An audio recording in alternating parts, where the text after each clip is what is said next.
Welcome to another episode of the Sports Business Classroom audio experience. This episode is from a previously recorded webinar hosted by Bobby Marks and Eric Pincus, answering questions from the audience about the Sports Business Classroom Business of Basketball Immersive Experience. Taking place July 13th through 19th in Las Vegas alongside NBA Summer League, hear from Bobby, Eric, and alumni why the Business of Basketball Immersive Experience is a must-attend if you are looking to break into the basketball industry. To learn more, visit sportsbusinessclassroom.com. I think we started. Hey, Bobby. What do you say, buddy? How we doing? Doing all right. I should have worn a tie. I'm in your neck of the woods. Thought I was going to see you at Lakers Pelicans last night. Oh, yeah. You know what? I'm going tonight to Clippers, tomorrow Lakers, the next day. I'll see you later. Okay. There were 4 games in a row and I had to cut one, and I'm like, I think I'll skip the Pelicans. I don't mind going back to back. Back to back to back is a lot, but back to back is just wasn't going to happen. So with this webinar and all the other stuff. So I'm going tonight to Clippers. And it was a little rainy outside. Put on my hoodie. I'm sorry. I guess the weather, we can't really accommodate you. Like it rains a lot in Florida, right? So not in March. Okay. Yes, weird. So my name is Eric Pincus. The man in the tie is Bobby Marks. We are with Sports Business Classroom. We're going to sort of ramble for a couple minutes and then we'll dig in. So we'll just let people get here. I'll just shout out that if you have questions, to put them in the Q&A. We will keep an eye a little bit on the chat, but mostly we're going to ignore it just based on logistics. So if you have like an actual question, please put it into the Q&A.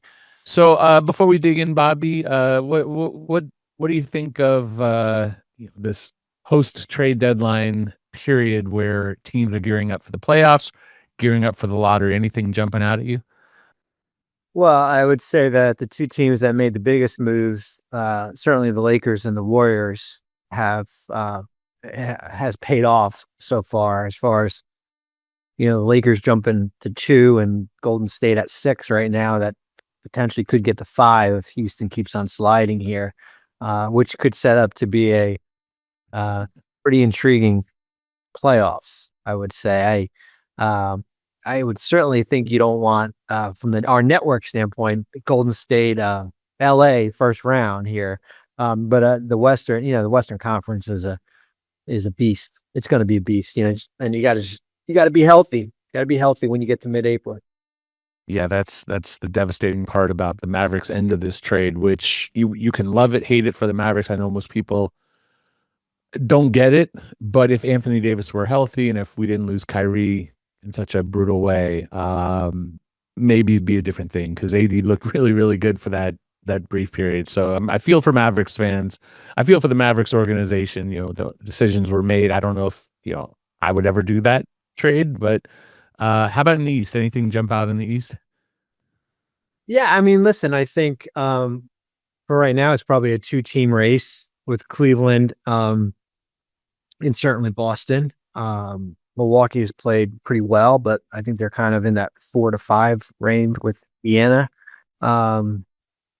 It's the probably the most interesting thing outside of the top teams is where Philadelphia falls, where their pick could go. That's pretty.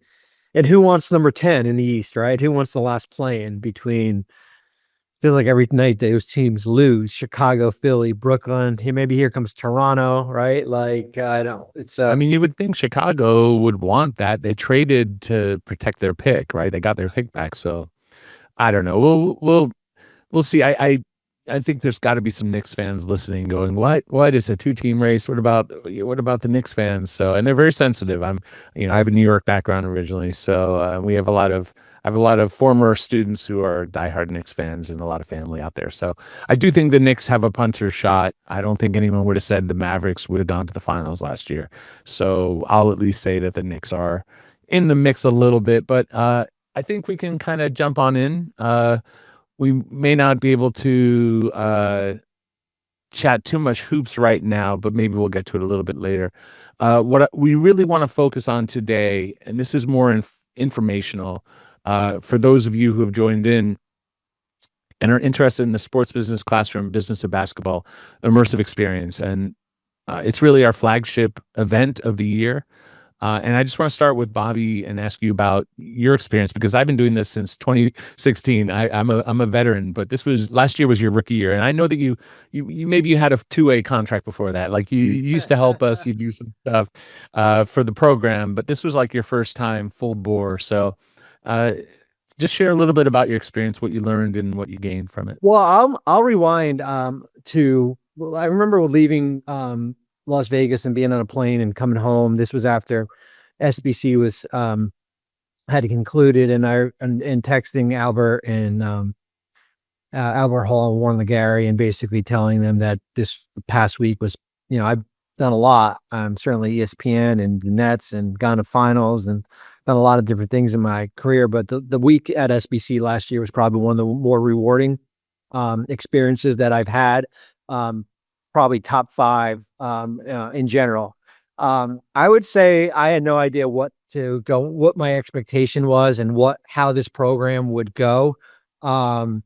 It super exceeded what I thought it was. For me, having working for ESPN full time, I think the biggest thing that I can put fear aside is that I'm not a guy who's just going to drop in and say hi for an hour and then basically I'll see you tomorrow. Like, I'm fully entrenched in this program from 7 a.m. We do office hours with me to the end of the day when we get through programming here.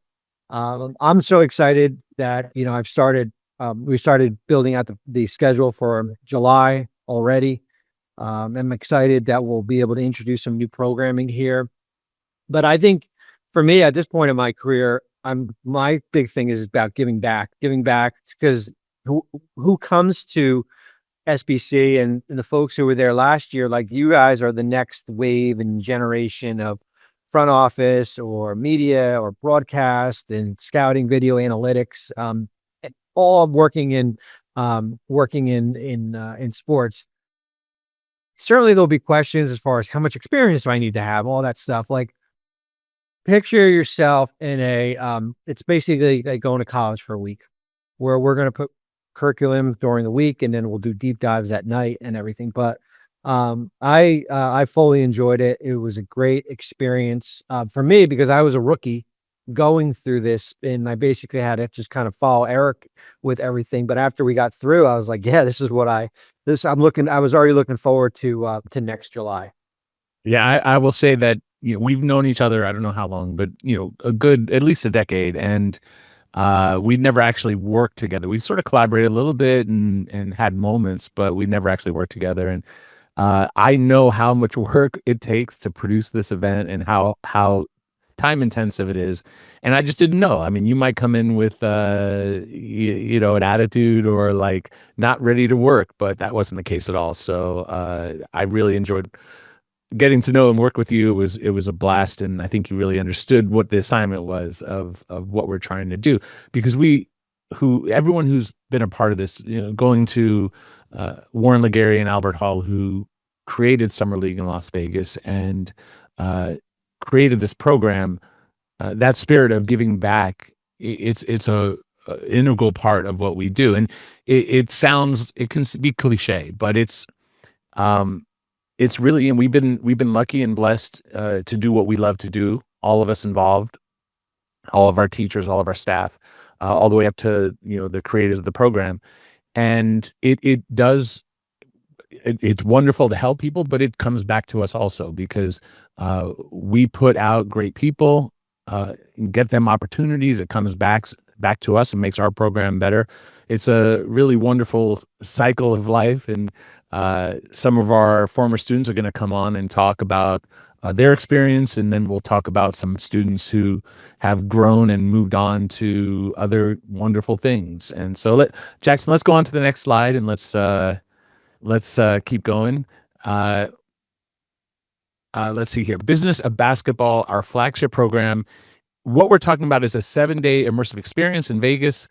It's actually at Summer League. You are in the building. You're at Thomas and Mack Arena. You're in the corridors, in the rooms below. and you're there where everyone is, and you're getting a really a backstage look at it. What we study and what we teach, and it's improved and growing every year. But I think the mainstays, of course, are league salary cap, which is why you have Bobby Marks, why you have myself, and some other great teachers as well. Scouting, video, and analytics. Both of these are really within the envelope of basketball operations. Salary cap is more the mechanics. Scouting, video, analytics is about like how you pick players and how you coach players. And then we have media and broadcast, which is about presentation to the world. And in a lot of ways, the easiest way to break into the industry because you can self-publish. We're also expanding to cover more NIL, modern day athlete representation. Our on the agent side, we had a really large group, about 25 agents took the program last year, and we integrated them in a really wonderful way. So we're going to expand upon that programming. And then we have Professor Jeff Fellenzer, who is at USC, and he literally sits with any student and every student who comes to him and goes through their resume and talks about their opportunities and jobs and helps them understand the pathway and really takes the time. So that's generally speaking the curriculum. Bobby, what can you talk a little bit about the newer aspects and some of the areas of growth?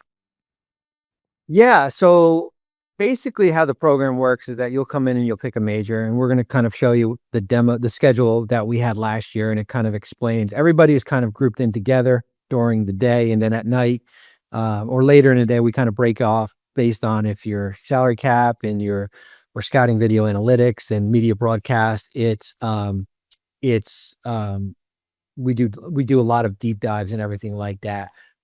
So it is together and then kind of broken off, but we are going to introduce, whether it be NIL, whether it be more of a track for agents. WNBA, I think, is important. I think G League is important, like a lot of different aspects where it's not just learning about numbers or how to break down video and everything like that, because everyone who is coming to join us for a week is looking to try to break into the NBA. And breaking into the NBA is not just working in a front office as the assistant general manager. There is a process to that, and I think our goal is to try to introduce you to that process.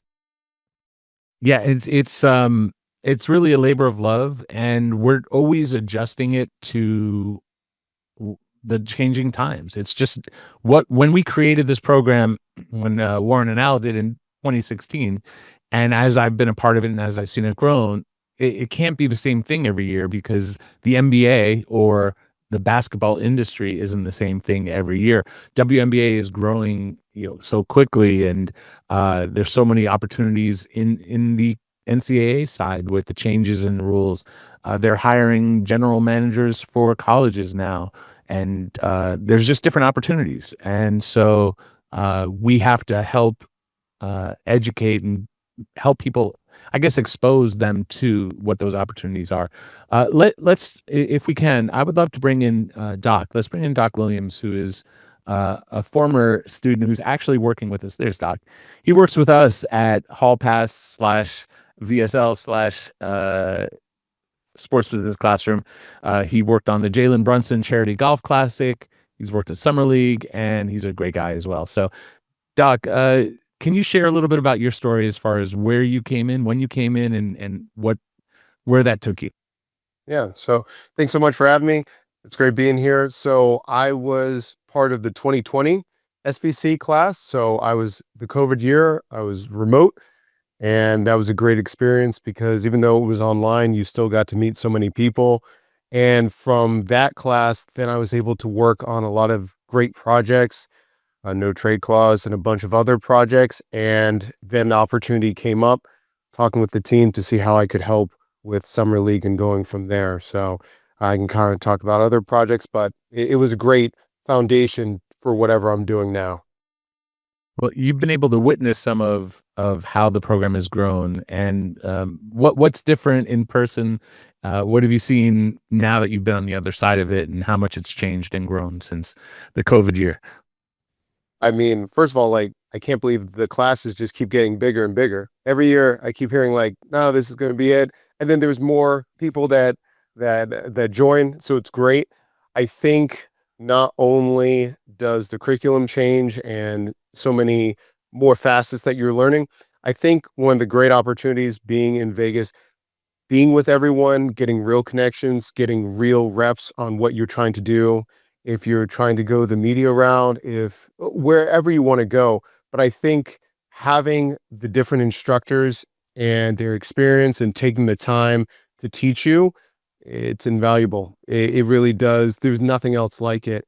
And really having connection, it's not fake. If you see it, everyone on LinkedIn or on whatever social media, everyone just stays in contact. And especially when you're working on the same team during the trade deadline, all of those different things, those friendships really translate. And then when other people are at different jobs or at different positions, then they already know all the alumni of SBC. And then it just goes from there. Yeah, one of the things you touched on is the space. And I could go back and say, like, when we came out of the pandemic, we only could do so many, we did like 60, I think. I think we were limited to however many, by the new rules of the world. And then gradually they relaxed. And we were like, I think we can get up to 80. And then the next year we're like, I think we can get up to 100. And then we were like, okay, 120. And so last year it was 120. And then we said, okay, 125. And then at the very end, we had a really nice little rush and we had a wait list. And we were able to get most of the people in off the wait list. And I had to get floor plans and like actually make sure that we all fit. But the resumes were so good. And this is not like, we're not putting this through like an AI generated, like read the resumes for us. We're actually reading the resumes. We're looking them over. And they were so good that it just didn't make sense.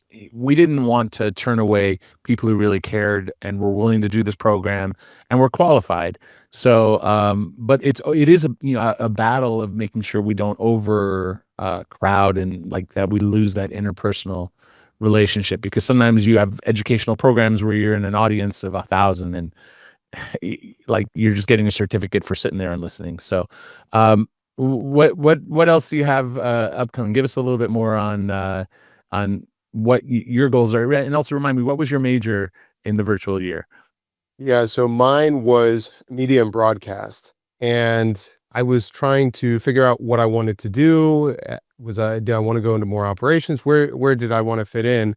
And there was just so many different subjects that I didn't think I would be interested in, but they also became really interesting to me as well. So I originally went in, I was thinking that I was going to go for either a writing job or I wanted to do something in local sports around the DMV, so the DC area. And then leaving, then I was thinking about I can go into operations and all of these different things. So first of all, it just gave me so many different things to think about, different ways that I could present myself. And you were talking about Jeff earlier.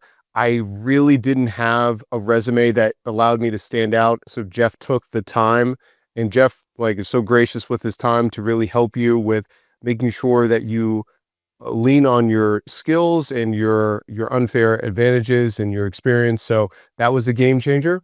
And then afterwards, I was looking at different opportunities, and then it came up where I got to work with Hall Pass about, I don't know, 6 or 9 months later after that on some projects. So yeah, that happened. And then it just keeps changing over and over again with Hall Pass and different opportunities like that. But it really did open my eyes of what I wanted to do. Originally, I just thought I wanted to be a beat writer. I didn't want to go anywhere else. And then I really found out that I love operations and going that way. All right. Well, Dot, thank you for sharing your experience. It's always good to hear from you. And I look forward to working with you again, as always, in July. Thank you for coming on. Likewise. Thank you so much. Can't wait to see you guys soon. All right. Let's go on, Jackson, to the next slide as well. Bobby, can you think of a few success stories that jump out from former students? Well, I mean, I don't know about former students. Certainly, there's a lot with former students, but Shane Kupperman, who was one of our instructors last week, basically parlayed SBC to go work for the Pistons, which was certainly a nice story here. There are Preston Kloss, who works for the Pacers, who's come through SBC here. There are certainly Jeff Siegel, who was a former alum of SBC, now works for Clutch, is their salary cap guru there. Certainly, Lindsey Harding, who I saw last night, who's an assistant coach with the Lakers, has come through. Makar, one of the bright up and coming cap guys out there, who works for the Nets. Here's certainly Amber Nichols with the Wizards here, who's the director of amateur evaluation. So there are certainly a lot of people who have parlayed the experience. I think the biggest thing, besides the curriculum that we teach, is that we kind of, bring in people, networking, meeting people, building a relationship. Building a relationship is half the battle in trying to break into sports. Networking also here. Of course, you have to have I would say, portfolio to sell people as far as why you should be hired here. But this is a group that you see right now is some alums that has come through. And what we do also certainly is that we bring in NBA people, we bring in G League people to speak, to do one-on-ones, to work with the curriculum outside of just the instructors that are involved. Yeah, the list goes on. I mean, there was a long list of teams and different organizations. We have a long list of people. And to someone who's just looking at this, it's just a list of names, and you might recognize some of the names. Malik Rose, former player with the Spurs and the Knicks. But these are people that we've taken the time to get to know and support. And we support really and get to know everyone. That's like our job, is to identify who is work ready, and for those who maybe need more time, help them get to the point. The range of people who take the program could be we've had someone right out of high school, but normally it's more third, fourth year of college. And then there's folks who are in graduate school all the way up to the 30s, 40s, 50s, and even a little bit older, who are looking for second careers. What we try not to do is to be like some sort of basketball fantasy camp, where the people who are coming, we're filtering through the resumes to make sure we're getting people who are actually actively looking for work.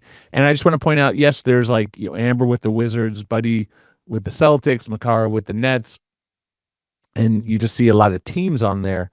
But it's not just NBA teams. And our job is to sort of also expand your mind on what other opportunities, like Dinesh came to us, took the program. He's now the GM of Cerebro Sports. There are other opportunities. Some of them are startups. Some of them are media companies or long established companies.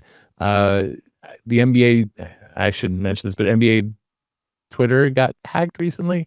But we have people who are like NBA like when you see it on Twitter or X, I guess, you see at NBA, that's actually former SBC students who are tweeting, just not when they got hacked the other day, which was kind of crazy. All right, so what I want to do is let's bring in. I think I see Alexis Williams. I think let's go with Alexis and bring her in. Jackson, if we do, there she is. Hey, there she is. Hey, what's up, Alexis? Hi, how are you guys?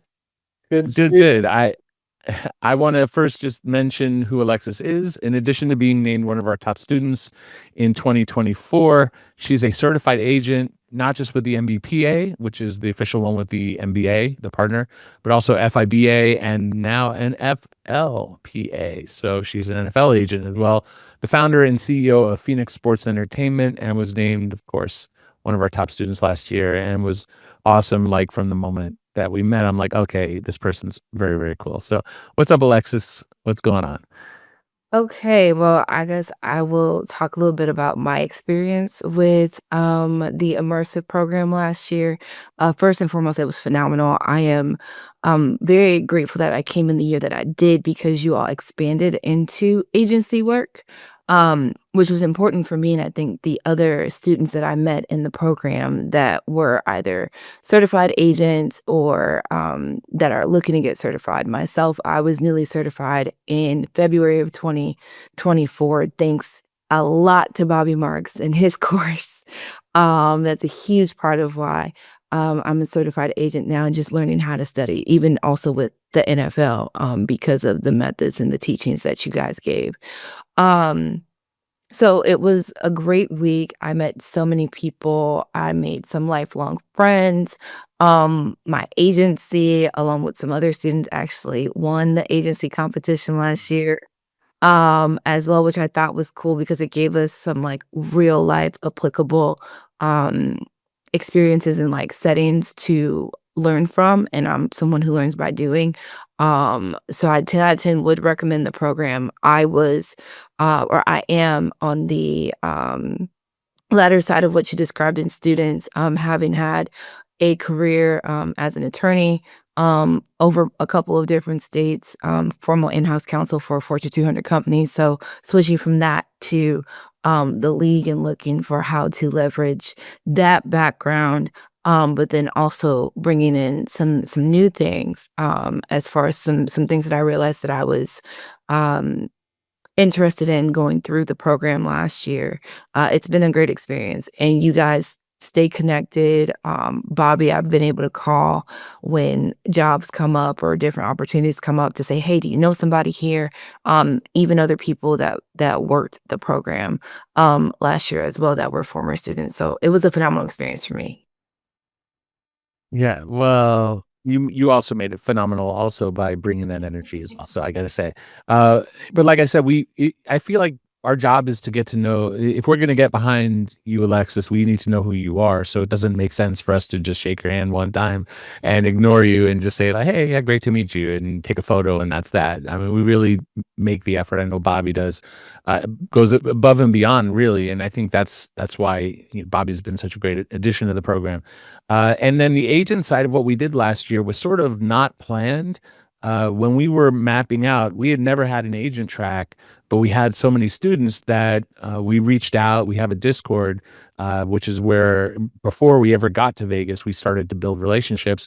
And I put it to the students. I'm like, hey, do you mind if we break you out and do this differently? And we sort of made it up as we went along. And you guys killed it. So what was it that put your team over the top? We do a mock trade deadline, so it was the agents negotiating against student run teams. So student run agencies versus student run teams. What put your team over the top? I think we just had a great teamwork. Like everyone was on the same page with that. And everyone was just willing to say, okay, what are your strengths? And then let's have each person play into that. And so the guys may have had a little bit more understanding of particular teams or particular positions, but me having an attorney background, I was a great negotiator. So it was great to play like the good cop, bad cop kind of deal with some of the teams and different things that really do actually happen in practice and understanding people. I'm a former prosecutor, so reading people is a huge part of what I did for a very long time. And so I think that our just cohesiveness and teamwork and just strategy of playing to people's strengths helped us so much to perform well. Yeah, it was impressive, and the students get in front of the whole class and present. So you were the presenter as well. Was that ever a question? Are you experienced? I And this was is not prosecutor actually here. scheduled to present. I purposefully was like, no, I want someone else to take that opportunity. And literally last minute, the individual who was supposed to do it was like, I do not feel well. Do you mind stepping in? I was like, you know what? Let's go for it. And that's how it works out. So yeah. All right. Well, you prosecuted your case well, clearly. So, I'm always happy to see you. I like I said, um, just when I met you, I'm like, all right. I immediately was like, Alexis is awesome. So, but and then you didn't let me down too, because first impressions, you have a lot of first impressions, and not everyone lives up to that. So I could say that you definitely lived up to it. So, thank you for coming on, Alexis, and it's great to see you. And I look forward to working with you again soon. Yes. Thank you. All right. Jackson, let's go on to the next slide. All right, so this is the schedule. Bobby, and we're not asking you to read all of this. This was last year's schedule. Yep. Give an idea. Yeah. So, as you can see, we start bright and early. There's a office hours that I have every morning, which I believe started at like 7 a.m. And basically it's like coffee club, right? You get to sit with me and we'll just kind of talk about, breaking into sports. A lot of people want to kind of know about my journey, how I got here. We could talk about what's going on in the NBA. We could talk about anything, right? So we do coffee, basically office hours, which is like a coffee club. That is, I want to say 7 to 8 before everything starts here. But you could see, I think some of the people had questions like, well, if I am a salary cap major, do I sit in with the analytics? The sessions, which are in blue, those are for everyone. So those are for if you're scouting, video analytics, salary cap, agent, media broadcasting, everybody sits in there. The sessions that we had last year, and we're going to tweak some of these, as you could see, like why do we have a CBA? And it's basically kind of an introductory to the CBA, certainly media ethics laws. I'm not going to go through everyone. The big theme, and the theme is going to continue this year, is kind of building your brand. Like, how do you build your brand? We have some great instructors who are basically self-starters who maybe started their own, salary cap software that is available to everyone, or podcast, or Substack. That's important as far as how to build your brand. But as you could see in the blue, those are the sessions that everyone is involved. Each day we have somebody that comes in at lunch that speaks, anywhere from Kirk Berger from the Players Association. The goal this year is going to be each day kind of themed. So we'll do, GM roundtable, media roundtable. That is during the lunchtime period. The purples are the deep dives. The deep dives are basically, we split you up into your majors, and that's kind of where we get into the nitty gritty, whether it be if we're teaching about the apron or analytics. That is basically central focused here. And that is something we added last year. There was deep dives, but we added it basically every day, where we basically kind of jumped into different segments here. And then, as you can see, when we get closer to the end of the week, certainly deep dives, and then we do our mock trade deadline, and Eric can probably jump into that real quick on that. That's kind of our finale. The mock trade deadline is our finale, and then that leads into the Saturday, where we're basically, the students have to come up and present. So you get a little bit of everything. You get, like, even if you're a salary cap major, you still have to have that public speaking skills there. I would say this, the media broadcast field is certainly something that we're going to grow out. I had no idea that last year, kind of what I thought it was, hey, they're going to be writing and they're going to be learning from Howard Beck and Jay Adondi and Katie Heino. No, you're actually going to get on like TV type of experience that puts you in front of a camera and have you interview the other students when we're doing the mock trade deadline. We're going to get you more involved with Summer League this year, as far as, bringing you in the truck to see how the production of ESPN goes here. And that is certainly a field that we are looking to grow. The deep dive, as I said, like we were doing, I remember last year we were doing a session and we pulled Jeff Peterson in from the Hornets, who's their GM, and he came in and talked for 5 minutes here. And that's the goal, is that some of this is not scripted. We're basically pulling people in and they're going to tell you kind of about their experiences and everything. So that's kind of what the schedule was last year. I know I've got like a wish list of like 6 things that I want to maybe tweak and pull out and add some things. Certainly WNBA, certainly NIL, athlete representation. We'll see media broadcast, kind of getting in front of the camera here. But that's kind of like a template of what we did last year.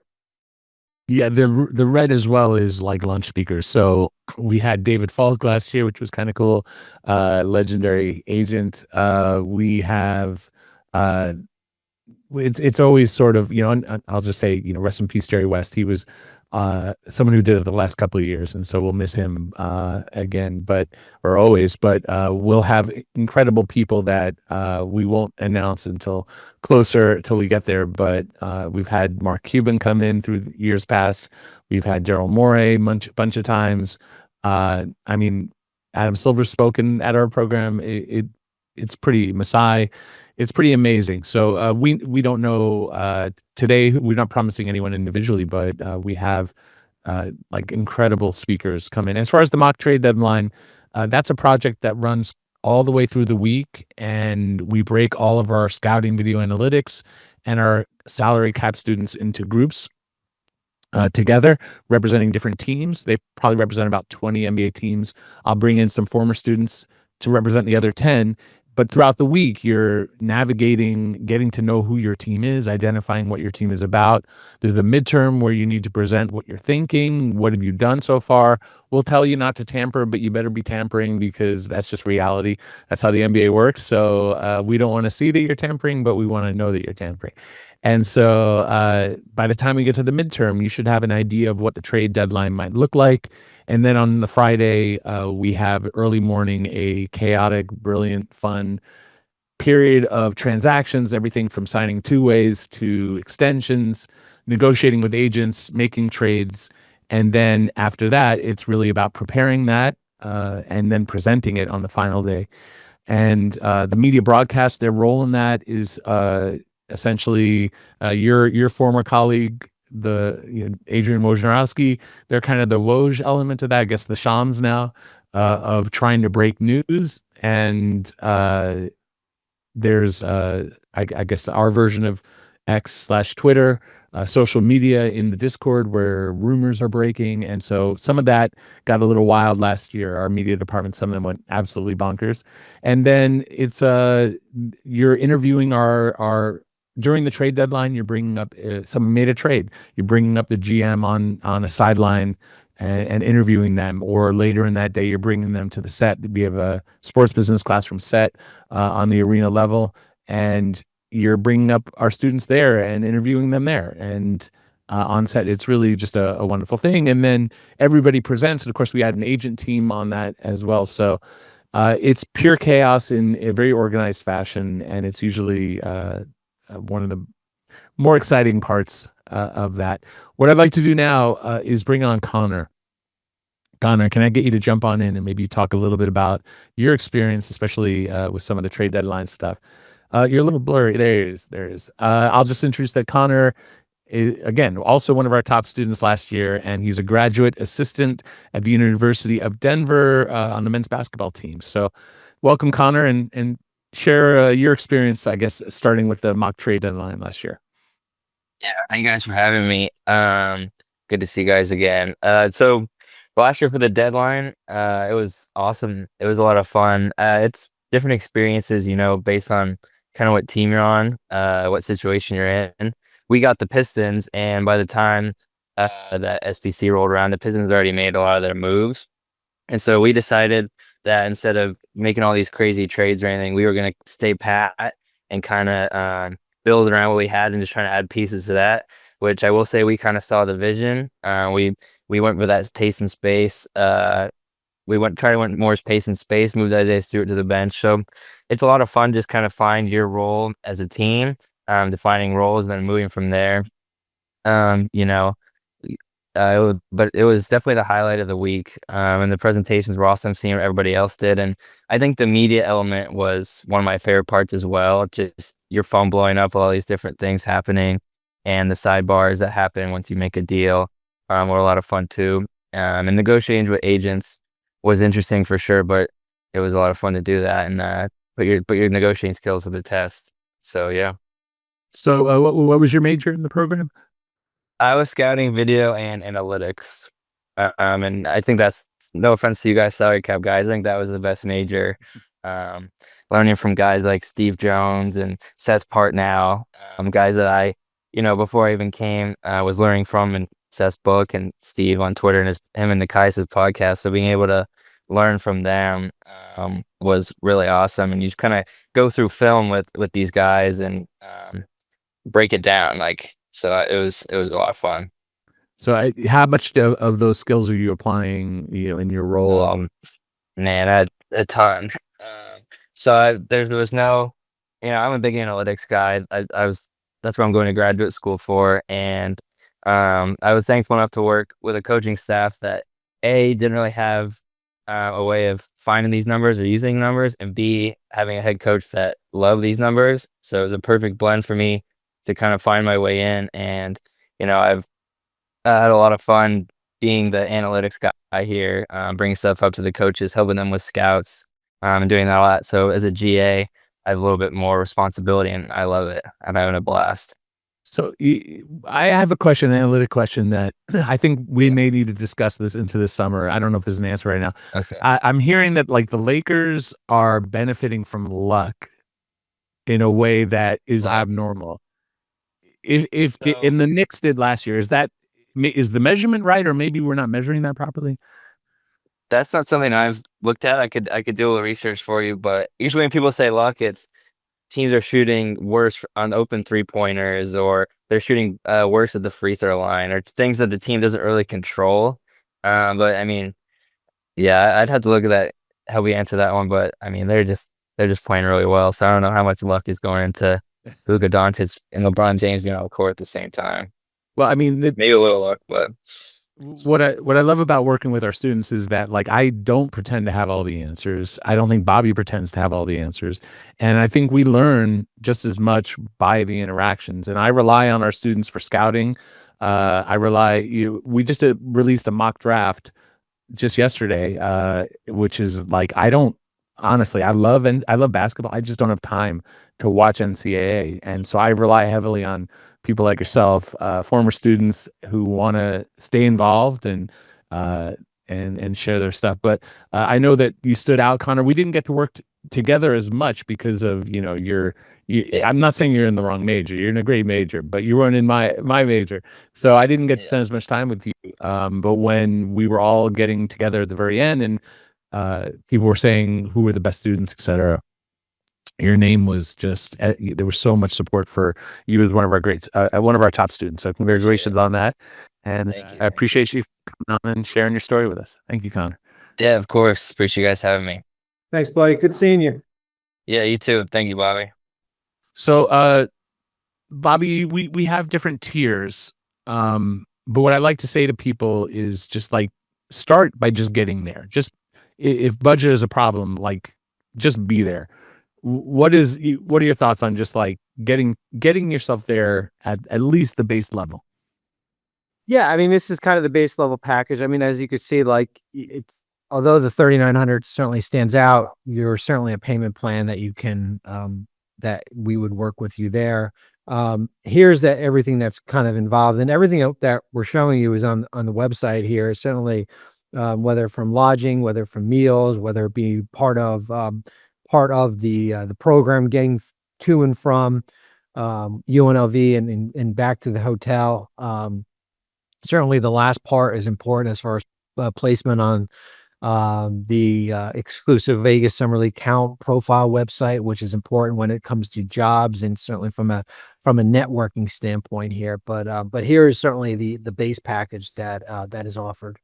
I think just getting in the door is really what I'm getting at. Is like if money is tight and you only have so much that you can invest, just getting in the door and being there for this period of time is still, there's nothing, you're still getting an absolutely wonderful program. You're still getting everything. You're not getting some of the extras, and we'll talk about the extras in a minute, but just being there, I think, is the most important spot. So starting at the immersive tier, let's go on, Jackson, to the next one. We have our all-star experience.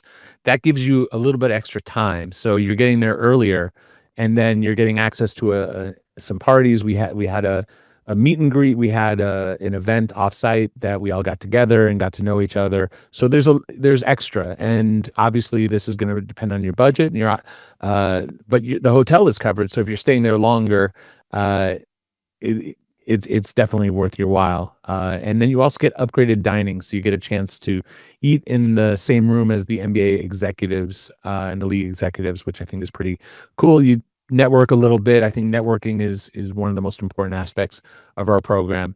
Let's go on to the next tier. VIP. This is very similar to All-Star, but what you're getting is in addition to a little bit more time is the Bobby Marks course, CBA Mastery version 2.0, which is really it's paying for itself. So if you're gonna take the course and you're thinking about doing All-Star, then you're pretty much just do VIP because it's basically the same price. Can you share a little bit about the work you put in and how wonderful the program is, the CBA Mastery V2?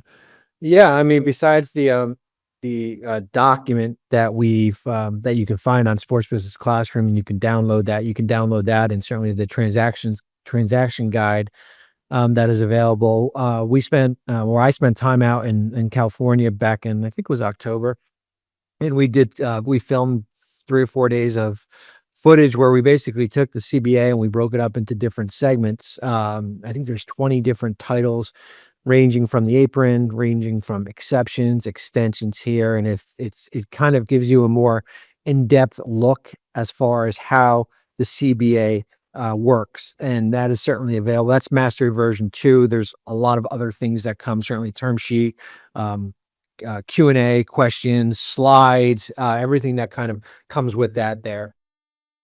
It's an incredible program. If you're interested in learning the CBA, like, this is probably your best resource.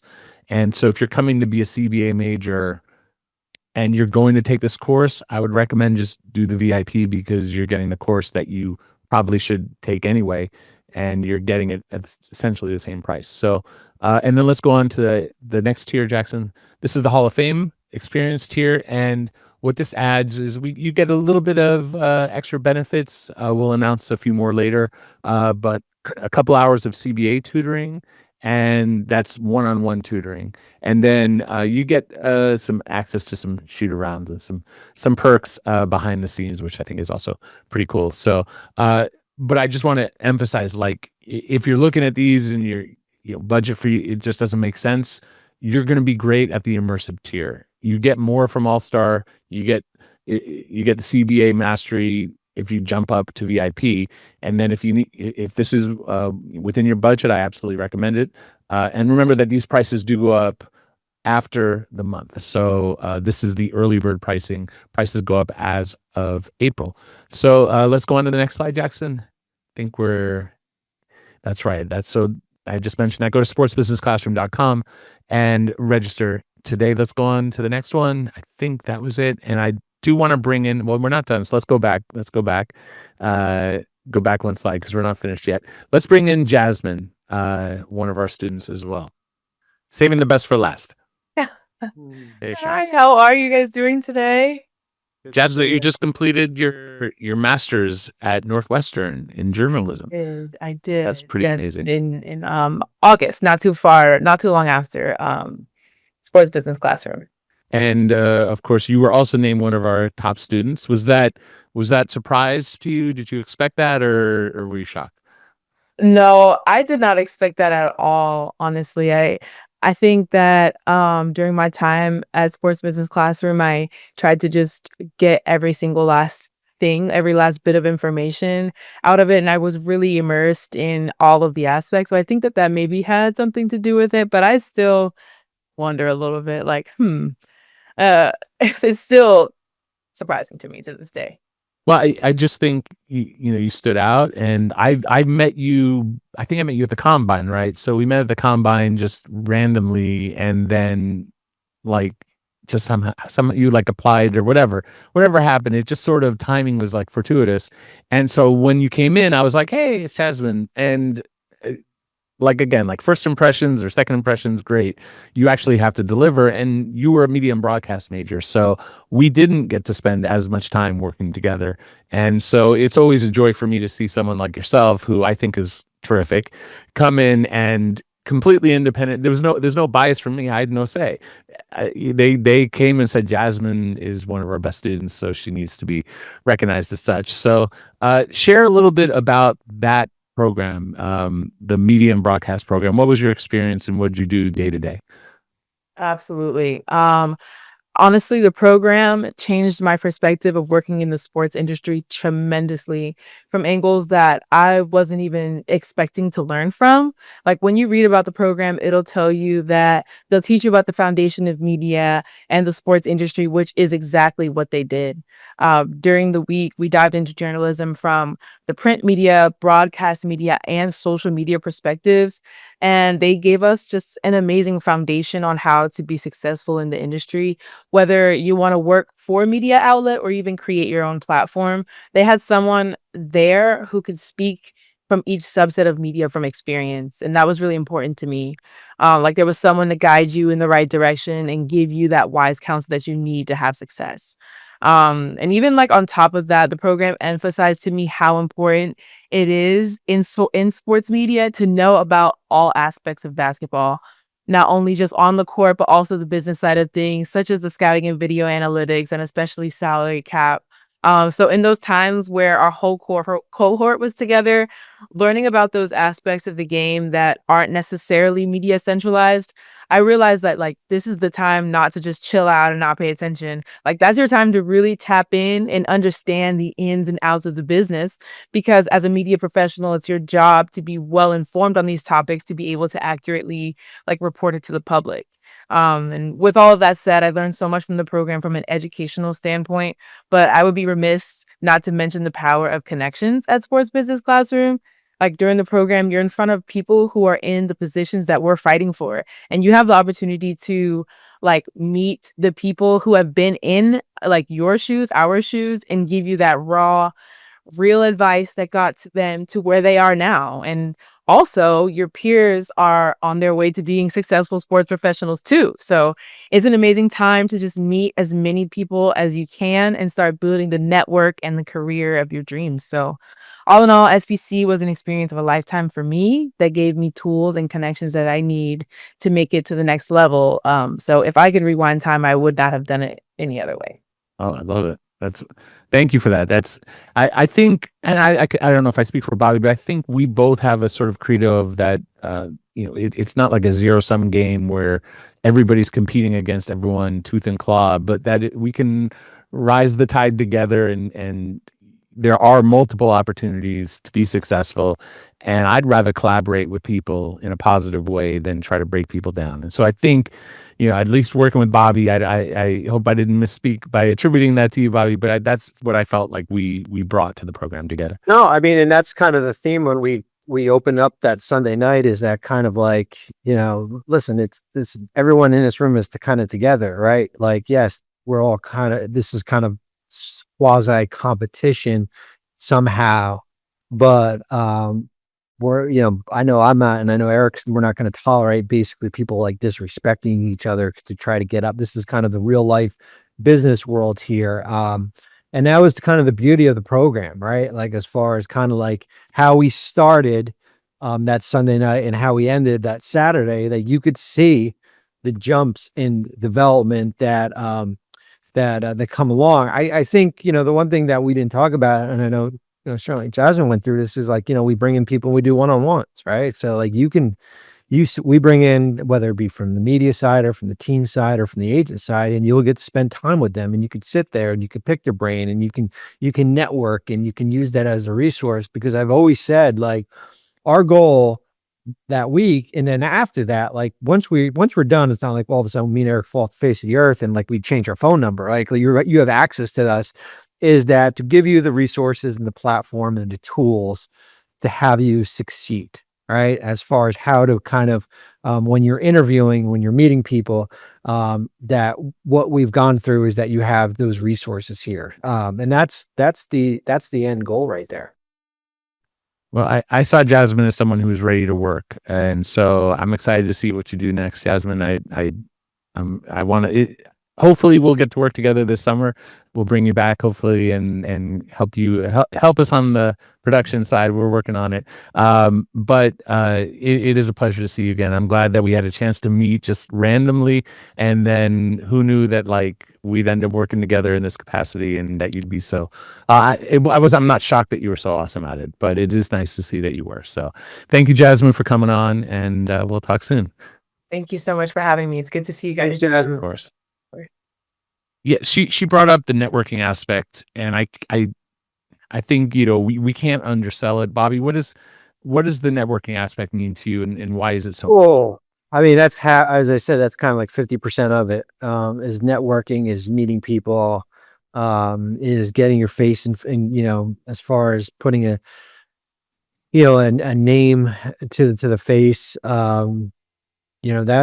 That's how I got in. I mean, that's how Eric is, in, as far as, basically leaning on the people that, whether it be peers that that have come before us here, but that is the most important part. And the beauty of it is that, Jeff Fellenser, who's involved with the program, is basically, whether it be your resume, or whether it be networking, or whether it be kind of teaching you the tools, as I said, as far as, that will help you with this. Yeah, the networking aspect. Someone asked me yesterday, I did an interview, and they asked me, like, what would you wish someone would have told you when you first started out? And to be honest, like, I don't really live in any sort of regret on, like, the lessons I had to learn, I learned by just learning, and I wouldn't want it to be different. But I don't think I understood when I first started, like, how important it is to socialize and to communicate and get to know people. And I started, I would say, younger, in high school or earlier. I was introverted and gradually learned how to be semi-extroverted.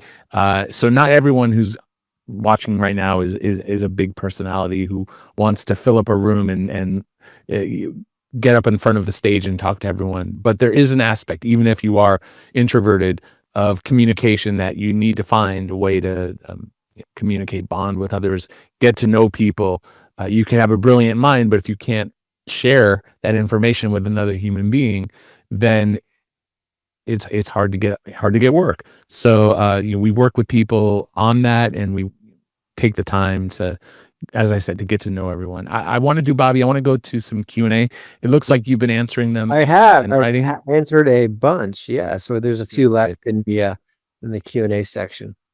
So what I want to do is, well, first of all, I'll just, Hamada is just, I can't say the last name, is just saying hello to you from Sydney, Australia, Mr. Marks. So hello to you. All right. So let's see here. I think this is a good one to start with. Sonia. Sonia is asking, qualifications, reviewing resumes to get accepted into the classroom. Can we elaborate on what we're looking for? I can, and I will. Bobby, do you have any thoughts on what you would want to see in who's applying?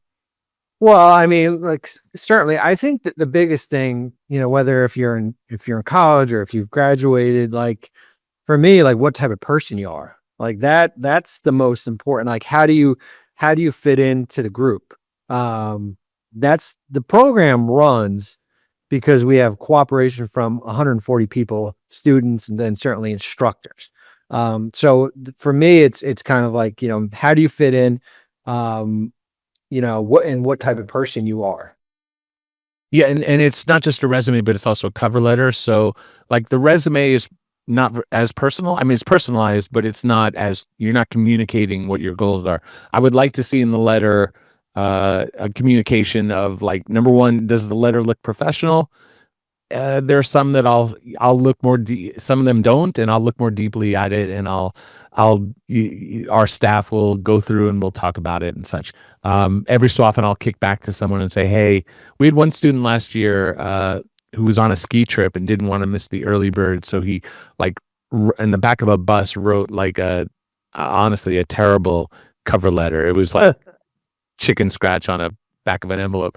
And so I sent him hey, don't worry, your application is in, you're still in the early bird window, but can you revise this? And he sent, like, a much more polished letter, and ended up being really wonderful students. So I would say the qualifications in general, we're not necessarily, like, if you're a high school, or rather, let's say you're a second year college student or third year college student, you may not have a tremendous length of work experience yet, and that's fine.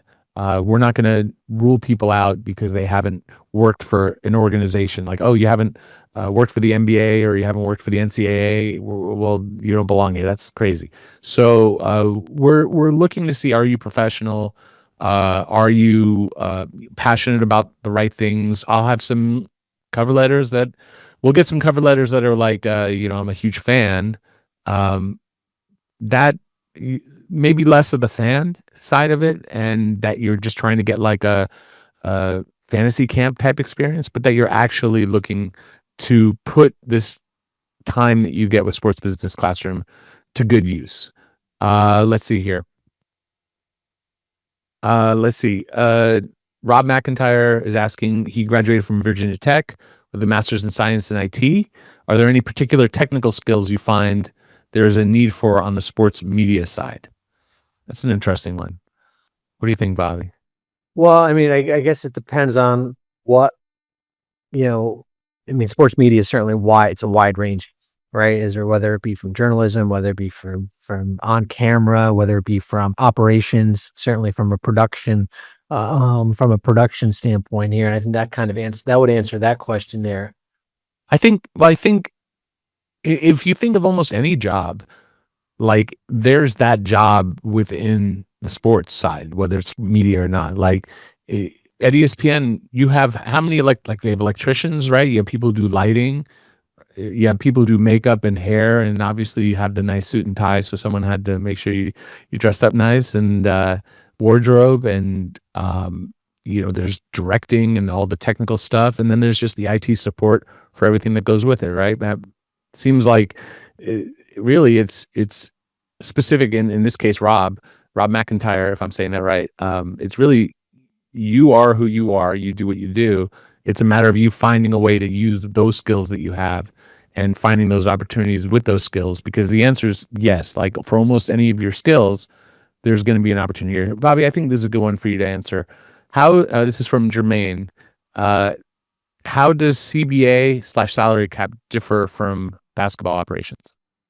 Well, I mean, there's when you look at the department itself, right? Basically, basketball operations is the tree, and then there's basically branches off the tree where you basically have, whether it be salary cap, whether it be the operations itself, which is certainly pertains to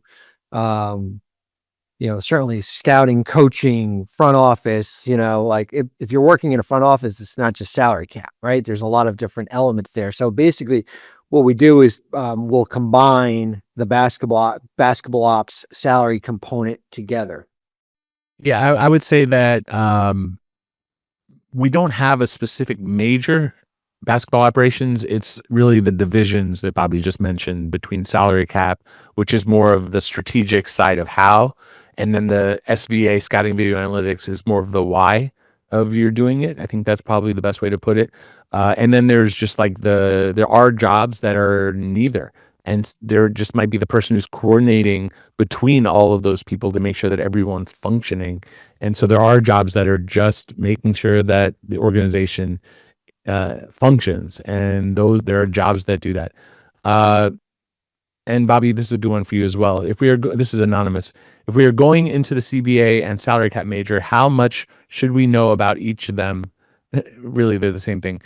Going into the program, I think you have to have a base understanding. You don't have to come in as an expert. There's not going to be a quiz on the first day here, but I do think you have to have an understanding, and that's why we created the CBA, the Google Doc that's available, kind of like where we take transactions and apply it to how the CBA works here. That can kind of give you that base knowledge of how everything is. John's question here, he's asking, do we have alumni employment statistics available? Bobby and I don't. But Jackson, who is part of our staff making this event happen and working behind the scenes, also running the Zoom. So thank you for all that. He is somebody, there you are, Jackson at sportsbusinessclassroom.com. He can help you with your questions regarding everything from, employment statistics to, logistical questions about what the program is.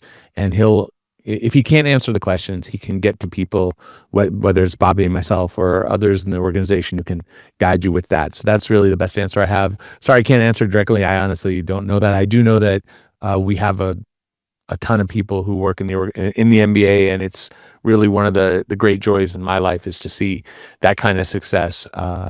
Really, it's wonderful. Anonymous is asking how many applications were denied last year. I don't have the number on that. We don't let everybody through. We have to draw the line at certain levels because of space. I think that's really the hardest part. Last year, we said we were stopping at 120, and then we agreed to go to 125. And then, as I said, the wait list was just too good. So we figured out how to get it up to about 135. But not everyone got through. And there were some that were very, hey, I don't want to work in basketball, but I just want to go and attend. And we're like, well, that's not really what we're here for.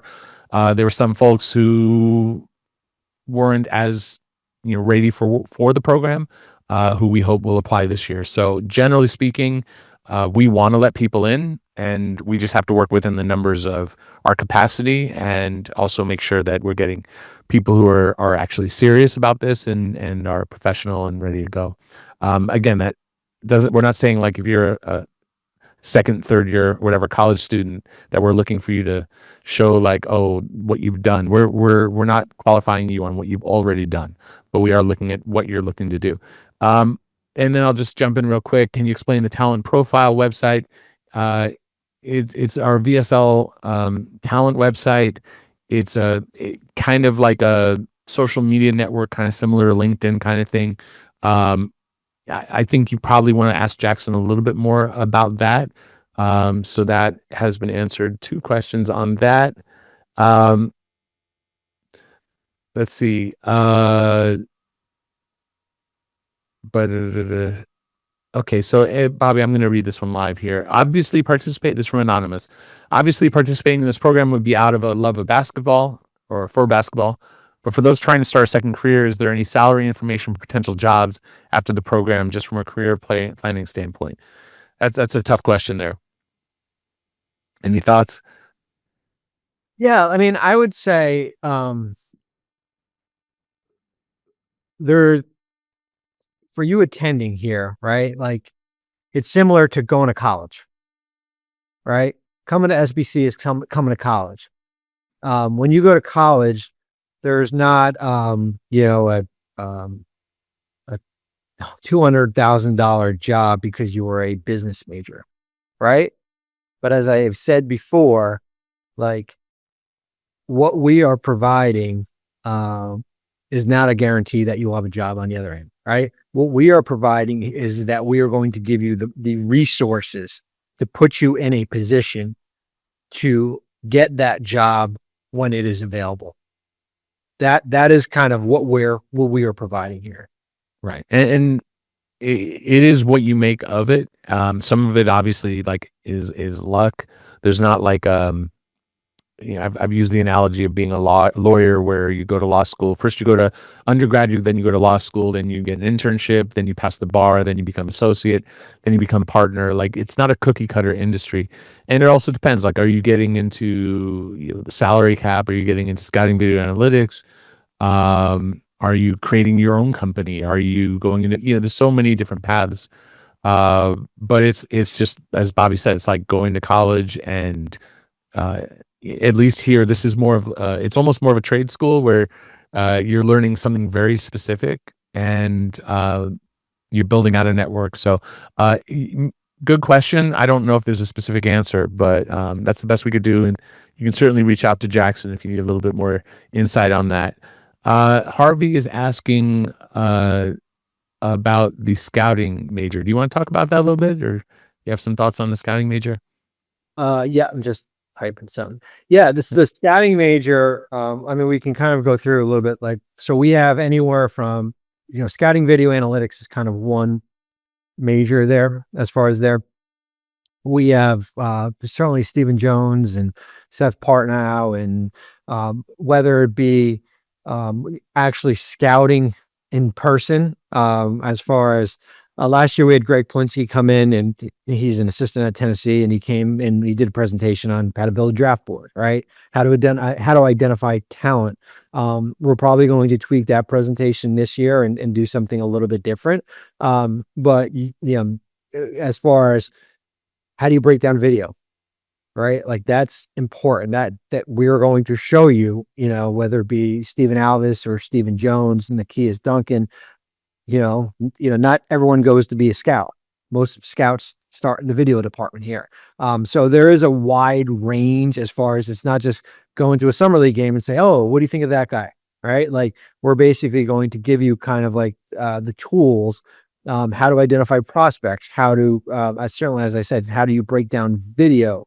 How do you look at players scout wise analytically? All those are going to be there for you. Thank you. Yeah, it's a wonderful major. If I were to take a class, I would take that one. I've never been able to take it because I've always been teaching on the salary cap side. But I would love to learn more about how to watch basketball, not like a fan. I think that's a focus that I heard them express multiple times. Like, what are you looking at when you're watching a game? And a fan will generally watch the ball and who's scoring. But there's so much else going on. You have 10 players on the court at a time, right? So the ball is in one player's hands. If that's only what you're watching, you're missing out on a lot of activities. So, and then finally, at least looks like the last question, Luca is asking, are there any software tech or data analytics tools we should become acquainted with before attending the immersive experience? So I would reach out to us. I would put you in contact with, let's say you're an analytics person, and you want to know, because scouting video analytics, some people come in where they're less scouting, less video, more analytics, and these are all connected. So, but we do have some who really want to die hard focus on analytics, and you can't just learn everything you need to know about analytics in 1 week's time. However, learning from Seth Partnow and all the staff that we provide really is, incredible. But what's great is that our teachers are going to communicate with you. And so what I would do is I would put you in touch with them, and they would tell you like, okay, you need to know like, this, Python and R and, sports code, if you're doing more of like video and things like that. So these are all tools I don't really use, but I think that's the best answer I can give you there. So thank you, Luca. So Bobby, I think we got through them, which is pretty cool. 30 questions. Yeah, we don't usually by now we're like, all right, we got to cut it off, but that's usually because we're doing NBA talk and people are asking us what trades are going to happen and that sort of thing. So any last thoughts here, Bobby, before we tune out, we sign out? We got one last question. This is it. If I can't decide between the scouting and video major and the CBA salary cap major, it would be good to select the VIP package. Well, those are two different questions, I feel like. So, like the VIP package is going to get you CBA tutoring and it's going to get you some perks. Well, so let's see, that's Hall of Fame. So you're getting the VIP is really the benefit of that. Jackson, can you pull up that slide, the VIP slide, so that I make sure I say it right? I don't want to lead us down. Oh, and while we get that going, are the Knicks going to win the East? Anonymous, different Anonymous is asking. Yeah. Bobby, are the Knicks going to win the East? I would say unlikely. Oh, oof! But you never know. Well, no, we'll know in a matter of a couple months. Okay, VIP. So what you're getting is you're getting a little bit more time. So I guess between the scouting and video major and CBA, we could talk about that in a second, Bobby. But in terms of the VIP package, you're getting a little bit more time. You're getting the extra day, and then you're also getting an exclusive dinner, which is pretty cool. That was a blast last year. And then you're also getting Bobby's video course.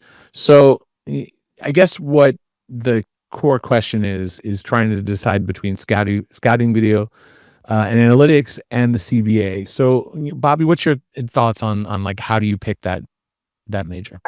I mean, I think, listen, what you decide now is not concrete. I think there's kind of like that 3-month window or 4-month window before the program starts that you can, whether if you're reading up on the salary cap or you're looking at from the scouting video analytics standpoint and you decide to change, that's fine. We're not holding you to your word as far as right now. And as I said, that the programming is for everyone, right? The curriculum program is each day. Like you might get there on Monday and be like, oh my God, I want to do salary cap. And we don't, do it often, but certainly there are certain exceptions that we would make here. Yeah, maybe on the first day we might switch, but Not probably after that, very- at some point it becomes untenable. But I guess some of it is like a career, like what do you want to do post this program? So I think you should, and this is to just in general, go into the field that you think is going to be what you're going to be practicing. So if you can see a way to go into strategy, whether it's with an agent, whether it's with a team, whether it's with going to a college, and maybe you're not even using the MBA, CBA, but you've learned how these things work, which is important because you need to know the mechanics of how the MBA works, even when you're on the NCAA level, or whatever. Or maybe you want to go into scouting video analytics. It's always valuable to know how things fit together. Some scouts like, hey, we should go get this player. And if the GM's like, there's no way, like you can't trade like a $2 million player for a $50 million player, that doesn't make sense. So understanding the basics is really valuable. So I think ultimately it's like the CBA or salary cap, we kind of use those interchangeable as words. That's the how, as I said before. How do you make things happen? How does it work? And then scouting video analytics is more about why. Why are you putting these players together? Who would complement this player? Why would this work from a basketball, or why is it not working from a basketball point of view? So find that passion in yourself. Again, you can talk to Jackson. And then you can also, if needed, Jackson can put you in touch with either myself, Bobby, or one of our instructors. If it's if it's at the point where the decision is crippling and you really can't answer it. So Bobby, which one do you think helps get someone to the general manager seat more quickly, or the same, or do you need to know both? I would say salary cap. I would say scouting video analytics can almost trend towards the coaching avenue a little bit too. But I always say, if you're going to work in a front office, I think it's important to learn how everything works. I think that's an important part. I mean, I think you need to know there's some teams that are great at the mechanics and they're terrible at building basketball teams too, right? So like, yeah, I mean, we're biased. We're always going to say like, the CBA stuff is the best because that's our area of study. But I think in general, you can't do wrong. And I don't want to leave media and broadcast out of this because we have just like this incredible program with Hall of Fame instructors, and put you on a set, get you in front of one of our students, or one of our former students got in front of Bronny James and got a really nice clip from Bronny James at Summer League. So it's just a wonderful time. And I can't recommend it enough. And the addition of Bobby Marks this last year was really wonderful experience. So thank you, Bobby, for everything you brought last year, and I'm excited to see what we can put together in this coming year. Is there any last thoughts, any last words, Bobby? No, I mean, I would say that just to kind of go back to how we started it, is that for me, it was probably one of the most rewarding experiences here. Like what we talked about in the last hour and 20 minutes here doesn't justify what the actual program is. And it's a grind, right? Like as Eric said, this isn't like summer vacation, right? You're not going to camp. Like we're there to work and everything like that. But it's a valuable experience. It's a valuable resource that everyone I think needs moving forward. Well, thank you, Bobby. I appreciate that you brought that kind of attitude to the program, and we're better for it. So I'm excited to see what we can do this year and how to improve it.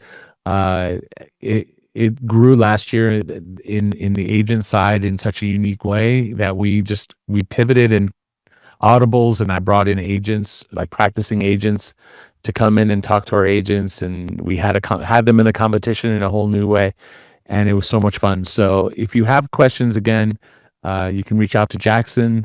You should have his contact information in all of the documentation, but www.sportsbusinessclassroom.com.